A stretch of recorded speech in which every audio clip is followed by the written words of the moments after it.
బిస్మిల్లాహిర్రహ్మానిర్రహీం. అస్సలాము అలైకుం వరహ్మతుల్లాహి వబరకాతుహు. నా ప్రియమైన సోదర సోదరీమణులారా, పెద్దలారా మరియు నా యువ స్నేహితులారా, ఒక్క నిమిషం ప్రశాంతంగా ఆలోచించండి.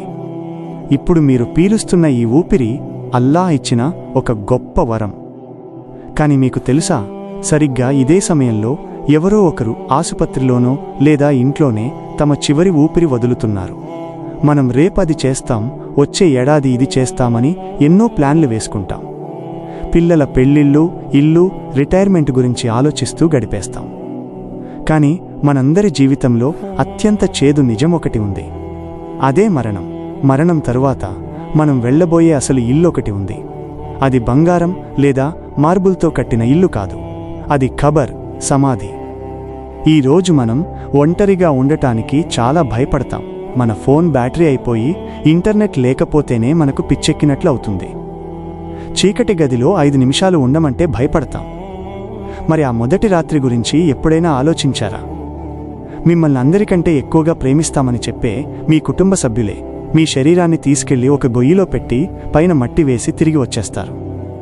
వారి కాళ్ళ నడక శబ్దం మెల్లమెల్లగా దూరమవుతుంటే అక్కడ మీరు మీ కర్మాచరణతో అమల్ ఒంటరిగా మిగిలిపోతారు. అల్లాహ్ సుబ్హానహు వ తఆలా పవిత్ర ఖురాన్లోని సూరా ఆలి ఇమ్రాన్ ఆయత్ 185లో ఇలా సెలవిచ్చారు: ప్రతి ప్రాణి మరణాన్ని రుచి చూడవలసిందే. ఇక్కడ అల్లాహ్ కొందరు అని చెప్పలేదు, కేవలం ముసలివారు అని చెప్పలేదు, ప్రతి ఒక్కరూ అని చెప్పారు. మనం రోజూ ఎందరో చనిపోవడం చూస్తాం, కానీ అది మనకు ఒక సినిమాలాగా అయిపోయింది. పాపం అని ఒక మాట అనేసి మళ్ళీ మన వ్యాపారాల్లో, మన వినోదాల్లో మునిగిపోతాము. మరణం అనేది కేవలం ఇతరులకు మాత్రమే వస్తుంది, మనకు రాదు అన్నట్లు బతుకుతున్నాం. మహనీయ ముహమ్మద్ ప్రవక్త సల్లల్లాహు అలైహి వసల్లం నేర్పిన ఒక విషయాన్ని గమనించండి. అల్ బరా బిన్ ఆజిబ్ ఉల్లేఖించిన ఒక హదీసు ప్రకారం ఒక విశ్వాసి మరణించే సమయంలో సూర్యుడిలా మెరిసిపోయే ముఖాలతో మలైకలు, దేవదూతలు వస్తారు. వారు స్వర్గం నుండి ఒక వస్త్రాన్ని, కఫన్ తెస్తారు. అదే ఒక పాపి లేదా అల్లాహ్ మార్గాన్ని విస్మరించినవాడు మరణించేటప్పుడు నల్లటి ముఖాలు కలిగిన దూతలు నరకపు వస్త్రాన్ని పట్టుకొని వస్తారు. నా సోదరులారా, ఆ ప్రాణం తీసే క్షణాన్ని ఊహించుకోండి. విశ్వాసి ప్రాణం ఒక కూజాలో నుండి నీటి చుక్క ఎంత సులువుగా పడుతుందో అంత ప్రశాంతంగా బయటకు వస్తుంది. కాని అల్లాహ్ ఆదేశాలను ధిక్కరించిన వాని ప్రాణాన్ని తడి ఉన్ని గుడ్డలో నుండి ముళ్ల కొక్కేన్ని లాగినట్లు ఈడ్చుకుంటూ తీస్తారు. ఇది కేవలం మొదలు మాత్రమే. సమాధిలోకి వెళ్లగానే అది మాట్లాడుతుందట. నేను ఒంటరితనం ఉన్న ఇల్లుని, నేను పురుగులున్న ఇల్లుని, నేను చీకటి నిలయాన్ని అని ప్రవక్త ముహమ్మద్ సల్లల్లాహు అలైహి వసల్లం చెప్పారు. సమాధి అనేది స్వర్గపు తోటలలో ఒక తోట అయినా అవుతుంది, లేదా నరకపు లోయలలో ఒక లోయ అయినా అవుతుంది. ఈరోజు మనం సోషల్ మీడియాలో మన ప్రొఫైల్స్ ఎంత బాగుండాలని కోరుకుంటాం. ప్రజలు మనల్ని పొగడాలని, మనం సంతోషంగా ఉన్నామని చూపించుకోవాలని తాపత్రయపడతాం. కానీ సమాధిలో ఫాలోవర్స్ ఉండరు, లైక్స్ ఉండవు. అక్కడ మీ పాపాలను దాచడానికి ఫిల్టర్లు ఉండవు. అక్కడ కేవలం మీరు చేసిన నమాజులు, మీరు చేసిన దానధర్మాలు, మీ నిజాయితీ మాత్రమే వెలుగునిస్తాయి. ముంకర్ మరియు నకీర్ అనే 2 మలైకలు వచ్చి 3 ప్రశ్నలు అడుగుతారు. 1. మీ రబ్, ప్రభువు ఎవరు? 2. మీ ధర్మం ఏమిటి? 3. మీ వద్దకు పంపబడిన ఈ వ్యక్తి, ప్రవక్త ఎవరు? ఈరోజు మనం ఈ సమాధానాలు చాలా సులభంగా చెప్పేస్తాం. కాని సమాధిలో నాలుక మాట్లాడదు, మీ హృదయం మాట్లాడుతుంది. మీ హృదయం ఈ లోకములో డబ్బు కోసం, పేరు ప్రఖ్యాతుల కోసం లేదా స్వార్థం కోసం బతికి ఉంటే అక్కడ నాలుక తడబడుతుంది. అయ్యో, నాకు తెలియదు, జనం ఏదో అంటుంటే నేను కూడా అదే అన్నాను అని ఆ పాపి అంటాడు. మహనీయ ముహమ్మద్ ప్రవక్త సల్లల్లాహు అలైహి వసల్లం ఒకసారి 2 సమాధుల పక్క నుండి వెళ్తూ ఆగారు.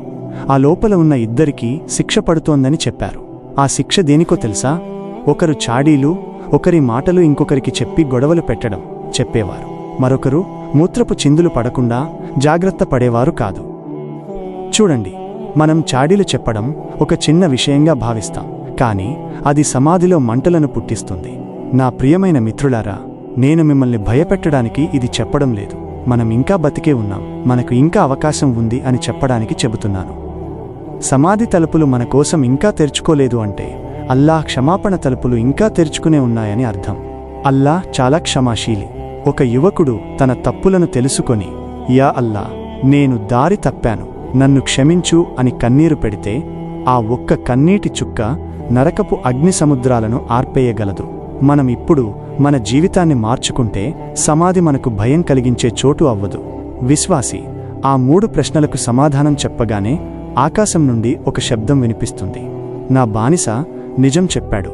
ఇతని కోసం స్వర్గపు పాన్పులు వేయండి, స్వర్గపు దుస్తులు ధరింపజేయండి, స్వర్గపు ద్వారాలు తెరవండి. అప్పుడు ఆ సమాధి కంటిచూపు మేర వెడల్పు అవుతుంది. కాబట్టి మనం ఏం చేయాలి? మొదటిది, నమాజును సరిచేసుకోండి. నమాజు సరిగ్గా లేకపోతే ఏదీ సరిగ్గా ఉండదు. రెండవది, ఇతరులపై ద్వేషాన్ని, చాడీలు చెప్పే అలవాటును వదిలేయండి. మూడవది, మరణాన్ని తరచుగా గుర్తు చేసుకోండి. అది మిమ్మల్ని పాపాల నుండి కాపాడుతుంది. ఒక్క క్షణం ఊహించుకోండి, మిమ్మల్ని కఫన్ బట్టలో చుట్టారు, మీకు జేబులు లేవు, మీరు సంపాదించిన ఆస్తి, కార్లు, ఫోన్లు ఏవీ మీతో రావు. మీరు ఒక్కరే ఆ చీకటి గొయ్యిలోకి వెళ్తున్నారు. ఆ సమయంలో మీరు ఏమనుకుంటారు? అయ్యో, నేను ఇంకాస్త ఖురాన్ చదివి ఉంటే బాగుండేది, ఇంకాస్త నమాజ్ చేసి ఉంటే బాగుండేది అని అనిపిస్తుంది కదా. ఆ సమయం రాకముందే ఇప్పుడే మేల్కొనండి. దువా, యా అల్లా, మేము బలహీనులం. ఈ దునియా వ్యామోహంలో పడి నిన్ను మర్చిపోతున్నాం. మా హృదయాలను మృదువుగా చేయి. యా అల్లా, మా సమాధులను స్వర్గపు తోటలుగా మార్చు, నరకపు లోయలుగా చేయకు. యా అల్లా, ముంకర్ నకీర్ అడిగే ప్రశ్నలకు సమాధానం చెప్పే స్థైర్యాన్ని మాకు ప్రసాదించు. యా అల్లా, మా తల్లిదండ్రులను క్షమించు, వారిపై కరుణ చూపించు. యా అల్లా, మా చివరి శ్వాసలో లా ఇలాహ ఇల్లల్లా ముహమ్మదు రసూలుల్లా పలికే భాగ్యాన్ని ప్రసాదించు. ఆమీన్ యా రబ్బల్ ఆలమీన్. మరిన్ని ఇస్లామిక్ రిమైండర్ల కోసం మా తెలుగు రిమైండర్ ఛానల్ని ఫాలో అవ్వండి. అల్లాహ్ మనందరికీ సరైన మార్గంలో నడిచే తౌఫీక్ ప్రసాదించుగాక. అస్సలాము అలైకుం.